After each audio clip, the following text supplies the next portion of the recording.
নমস্কার বন্ধুরা, সবাই কেমন আছে? আশা করি সবাই ভালো আছে। তো আজকে আমি রান্না করব মাছ। বন্ধুরা, এই মাছের নাম কি তোমরা অবশ্যই কমেন্টে বলবে। আমি জানি, তবুও কিন্তু বললাম না। তো এখানে আমি মশলাগুলো আগে গুছিয়ে রেখেছিলাম। পেঁয়াজ, রসুন, আদা, জিরে এবং কাঁচা লঙ্কা। আমি শুকনো লঙ্কাটা কম খাই বন্ধুরা। তো মাছে এখানে আমি লবণ হলুদ মাখিয়ে নিয়েছিলাম। কড়াটা আগে আমি বসিয়ে দিয়েছিলাম, দিয়ে তেলটা গরম হয়ে গেছে। গরম হওয়ার পরে আমি মাছগুলো ভেজে নিয়েছি লাল লাল করে, সুন্দর করে। সেই তেলেই আমি পেঁয়াজ দিয়ে দিয়েছি কুচি করে।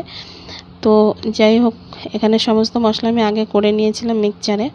তো মশলাটা দিয়ে আমি ভালো করে নেড়ে চেড়ে লবণ হলুদ একে একে সব দিয়ে সামান্য একটু জল দিয়ে মশলাটা ভালো করে কষিয়ে নিলাম। কষানোর পরে এবার মশলা থেকে তেল ছেড়ে দিলে আমি মাছের পিসগুলো দিয়ে দেবো।